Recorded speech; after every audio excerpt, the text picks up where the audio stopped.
everyone, and welcome to this explainer. Today, we're putting on our foreign policy expert hats to unpack a massive, absolutely high-stakes global standoff. We are analyzing the current diplomatic stalemate between the United States and Iran, and we're going to treat it exactly like the geopolitical chess match that it is. Stripping away all the political noise, we're going to strictly examine the real mechanisms of this impasse. We're talking irreconcilable demands, specifically conflicting demands regarding nuclear programs versus maritime blockades, along with the economic strangleholds and the strategic workarounds playing out on the world stage right now. It's a fascinating look at modern statecraft and economic warfare, and we have got a lot of ground to cover. Okay, let's dive right into this. Here's our roadmap for unpacking exactly why these negotiations have broken down and the global collateral damage that's coming from it. First, we'll look at the new frozen conflict. Then we'll compare that core impasse of nuclear talks versus maritime blockades. After that, we'll analyze the tactics of maximum pressure, assess the toll on global oil, and finally, we're going to ask who will blink first. All right, Section 1, the new frozen conflict, a Cold War-like phase. So, while a ceasefire was announced earlier this month, putting the actual hot war on hold, the situation has really devolved into what U.S. officials are calling a frozen conflict. Just imagine a scenario with no active war, but crucially, no deal either. U.S. officials are deeply concerned about getting drawn into this exact reality. I mean, in this scenario, military forces have to remain deployed in a highly volatile region for months, the vital Strait of Hormuz stays closed, the U.S. naval blockade continues indefinitely, and both sides essentially just wait. They wait for the other to either fold or fire first. It is an agonizing, incredibly expensive diplomatic limbo where one miscalculation could spark an immediate return to conflict. Moving on to Section 2, nuclear talks versus maritime blockades. This is the core impasse. Now, what's really interesting about this is we are looking at a classic high-stakes chicken and egg scenario. We're dealing with completely incompatible sequences for negotiation. The U.S. firmly demands that nuclear issues literally have to be dealt with right from the outset of any talks. Iran, on the flip side, demands that nuclear talks be postponed entirely until the maritime blockades are lifted and the broader regional war is officially ended. This specific friction point is exactly why hopes for peace receded recently. It even led President Trump to abruptly cancel a planned mediation trip to Pakistan that was supposed to be led by his special envoys Steve Witkoff and Jared Kushner. They simply cannot agree on what to talk about first, which basically makes negotiations dead on arrival. To understand just how rigid these positions are, let's look at Iran's actual step-by-step proposal. Iranian Foreign Minister Abbas Araghchi shuttled into Islamabad twice over a weekend to present this phased approach. Step 1. Completely end the U.S. Israeli war and provide guarantees that it won't restart. Step 2. Resolve the U.S. Navy blockade and the fate of the Strait of Hormuz, which, by the way, Iran insists on reopening under its own control.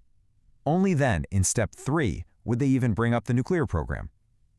Well, President Trump and his national security team firmly rejected this. Why? Because pushing the nuclear discussion to the very back of the line crosses a totally non-negotiable U.S. red line. And to understand why that red line is so absolute, we kind of have to rewind the clock. Back in 2015, an international agreement sharply curtailed Iran's nuclear program, which Tehran has historically maintained is strictly for civilian purposes. Then, during his first term, President Trump unilaterally withdrew the U.S. from that deal. Fast forward to today, and Iran is seeking definitive U.S. acknowledgement of its right to enrich uranium. Meanwhile, the elimination of this very same nuclear program remains the chief U.S. rationale for considering military action against Iran in the first place. This intertwined history is what makes the nuclear issue the ultimate immovable object in the room. Which brings us to Section 3, maximum pressure and workarounds. Let's look at the tactics on the board. With formal negotiations stalled, both sides are playing some really aggressive tactical hands to force the other's compliance. The U.S. strategy is known as maximum pressure. It was clearly articulated by Secretary of State and National Security Advisor Marco Rubio, who emphasizes the extraordinary and crippling nature of these sanctions. To execute this, Treasury Secretary Scott Bessent has severely ramped up the campaign from every angle. The U.S. is aggressively targeting global financial institutions, international shipping companies, and even what are known as teapot refiners in China. Those are small, independent facilities that have historically processed sanctioned Iranian oil. The strategic goal here is absolute: make it impossible for Iran to store or sell oil, forcing them to shut down their wells and absorb massive internal economic damage until they finally concede. But, Iran is fighting back fiercely. Contrast that U.S. stance with the Iranian Foreign Ministry, who publicly categorized the U.S. actions as outright legalization of piracy and armed robbery on the high seas. The tension in the region is literally sky high right now as the U.S. blockade on Iranian ports enters its third consecutive week. And the U.S. military isn't just watching from afar. They are actively intercepting and seizing tankers carrying Iranian crude and alleged contraband, asserting the right to prevent the transit of materials that could be used to fuel the war effort. Iran isn't just sitting there reacting to this pressure, though. They are executing highly coordinated strategic workarounds.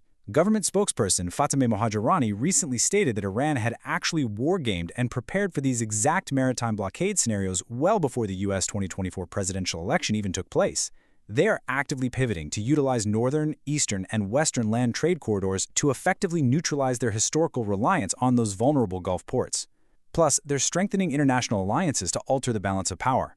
Iran's deputy defense minister actually just offered to share defensive weapons capabilities with independent nations in the Shanghai Cooperation Organization, a massive geopolitical bloc that includes Russia, China, and India.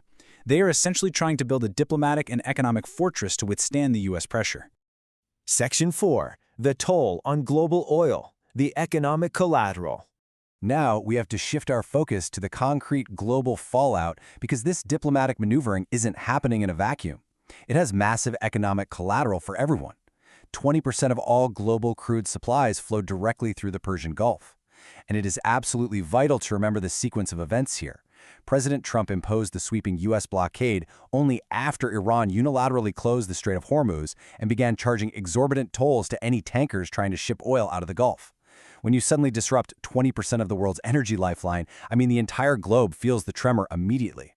And this brilliantly illustrates the severity of that disruption on the ground right now. Listen to this number.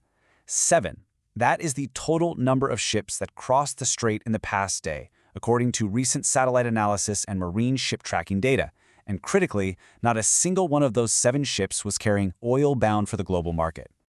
To put that staggering drop into perspective for you, before the war, a massive 125 to 140 commercial ships crossed in and out of the straits every single day, feeding the global economy. Now, just 7. And the physical reality of the U.S. military blockade enforcing this bottleneck is incredibly stark. At least 6 Iranian tankers fully loaded with oil have been physically forced back to Iran by naval assets in recent days. The flow of crude has literally been paralyzed by hard military force. So this isn't just theory. The immediate market reaction is exactly what you'd expect when supply is choked off. Oil prices have resumed their upward march, jumping nearly 3% in a single day recently.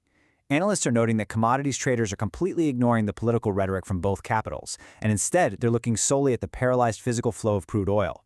For you, the everyday consumer worldwide, this points directly to higher energy prices, increased shipping costs, and fueled inflation at the gas pump for the months ahead as long as this standoff persists. Finally, Section 5. Who will blink first? The unresolved horizon. So how does all of this actually end?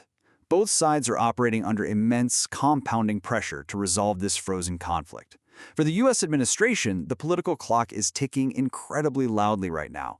Midterm elections are just 6 months away. The president is facing falling domestic approval ratings, and domestic critics are increasingly questioning the shifting rationales provided to the public for maintaining this posture. Politically and economically, a prolonged frozen conflict is just highly damaging and unsustainable.